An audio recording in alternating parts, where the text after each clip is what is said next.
everyone. Today we will discuss about stem. Yes, stem is an aerial part of a plant. Yes, it is an aerial part of the plant which bears branches, leaves, fruits, flowers and seeds. So this is an aerial part of the plant which gives support to the plant. Stem also perform the process of conduction of water and minerals from roots to different parts of the plant, and it also transport food from leaves to different parts of the plant. So let us discuss how it happens. The stem, it is green, soft and tender in herbs. Yes, the stem is green, soft, tender and weak in herbs. It is woody and hard in shrubs. It is woody and hard in shrubs, and it is tall, brown and hard in trees. So on the basis of stem we can categorize the plant into three categories: herbs which having the soft stem, shrub which has the woody stems, and trees have the tall and the brown stems.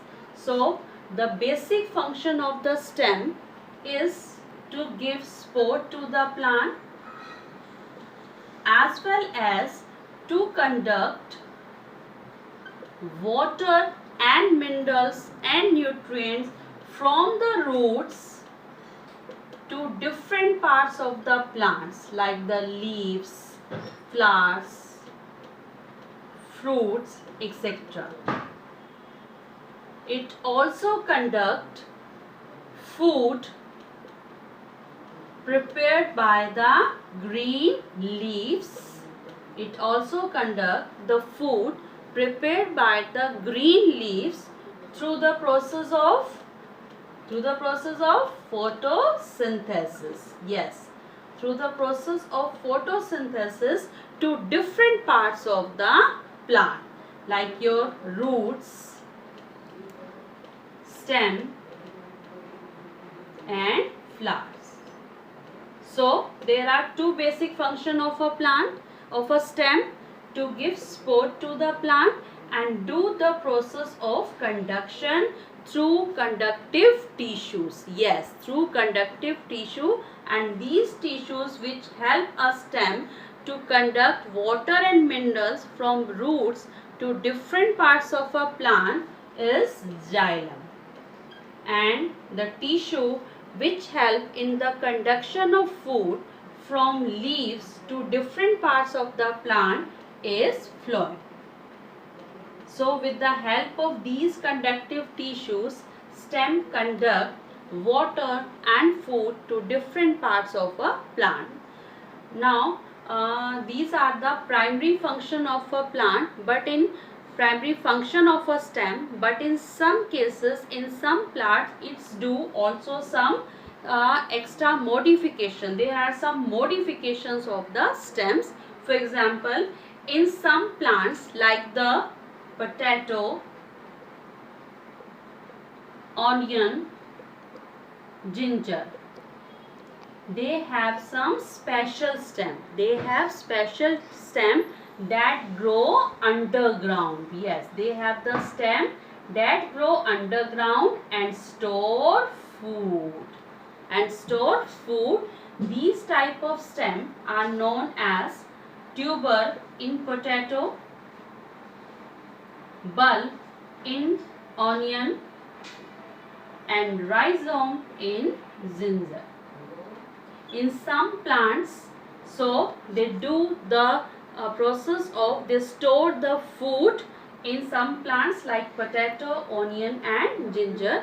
In some plants it also storage through an activity, we can prove that water moves up through the stem. For this activity, we need a glass filled with water and few drops of blue ink.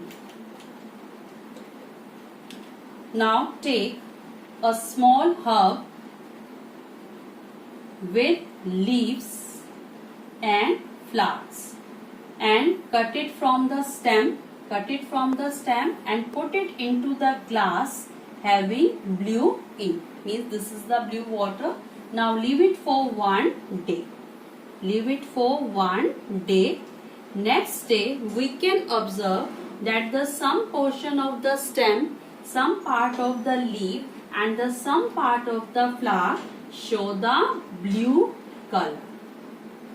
In the same way, we can do the same activity by taking 2 glasses filled with water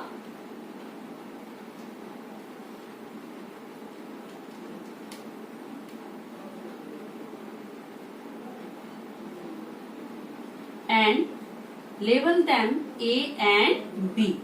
In one glass, on glass A, put the blue color ink and in glass B, put the red color ink. Now, take a plant, a herb with white flower and cut its stem into half along its length. From the base of the stem, cut it half along its length, half portion, one portion put into the glass A and the another half put into the glass B.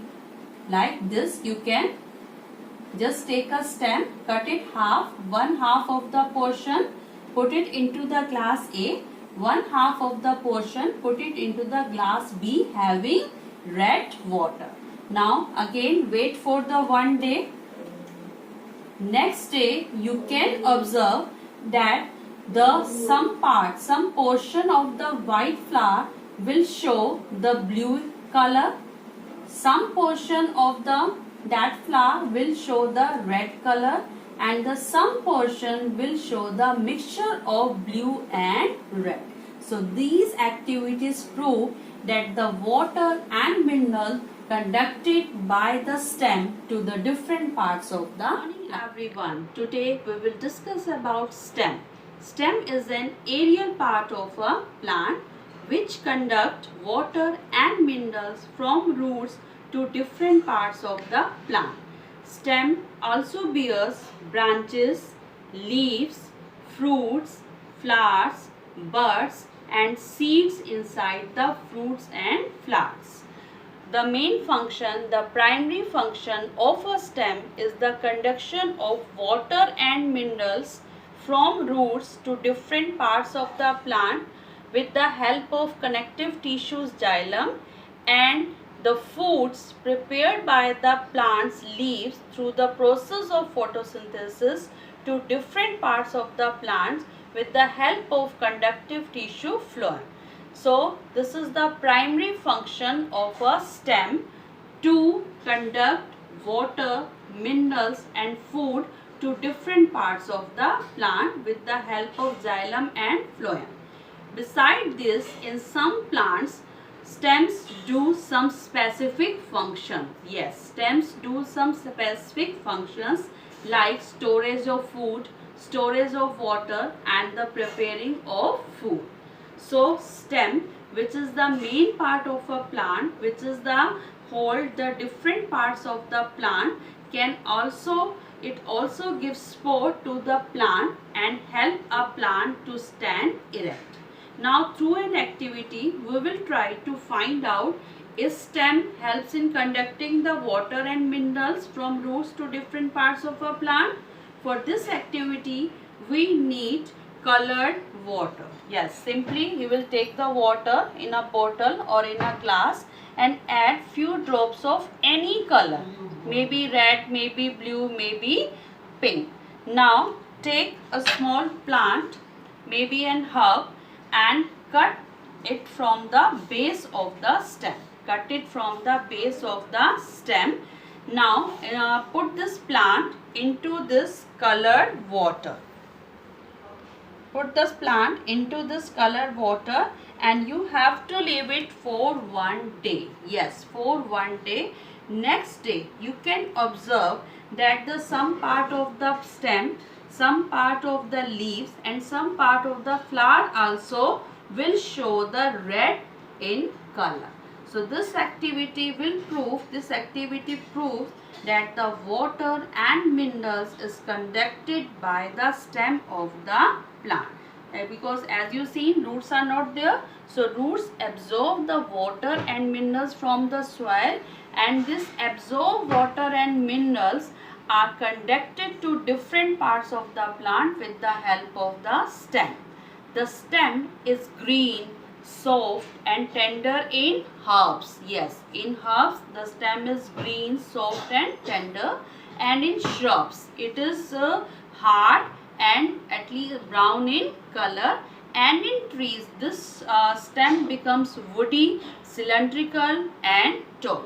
So in different types of plants there are different types of stems you can see. Basic function of a stem is to conduct water and minerals from root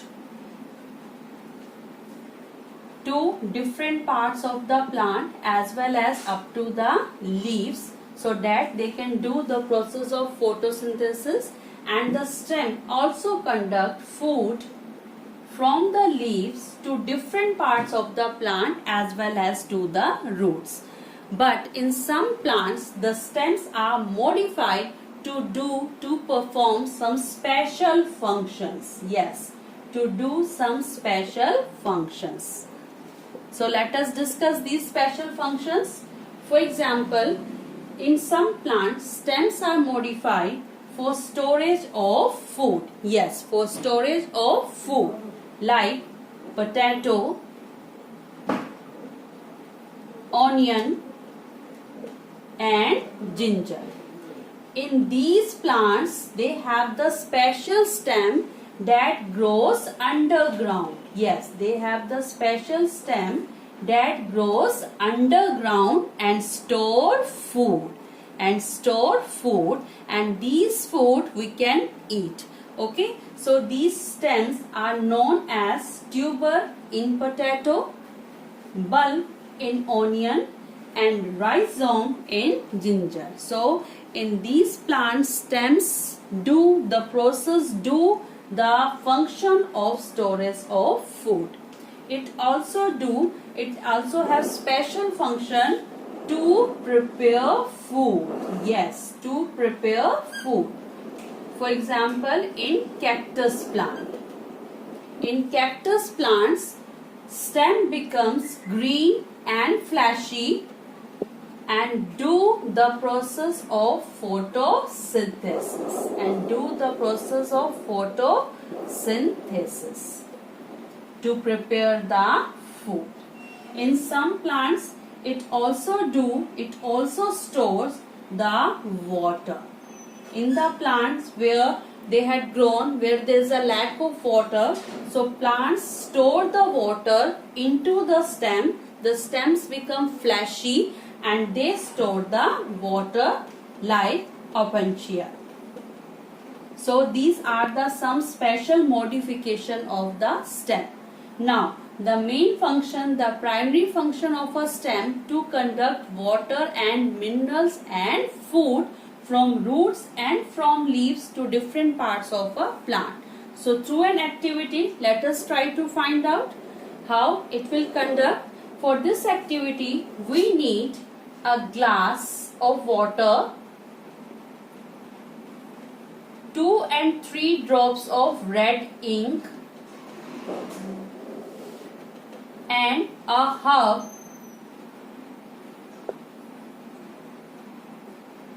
with flowers and stem, but there should be no root. So first of all, take a glass of water, add 3 to 4 drops of red ink into it, or you can take any other color ink. Now take a herb plant, take an herb and cut it from the base of the stem. Now put it into the glass which is filled with colored water and wait for a day. Now next day you can observe this red color into the stem, into the flower as well as in the leaves. So this red color, red color water is transported with the help of the roots to different parts of the plant. So this activity proves that water conducted with the help of the stem. We will discuss about the process of transpiration. Yes, transpiration is the loss of water from the aerial part of the plants. Yes, when the water evaporate from the aerial parts of the plants like stem, leaves, flowers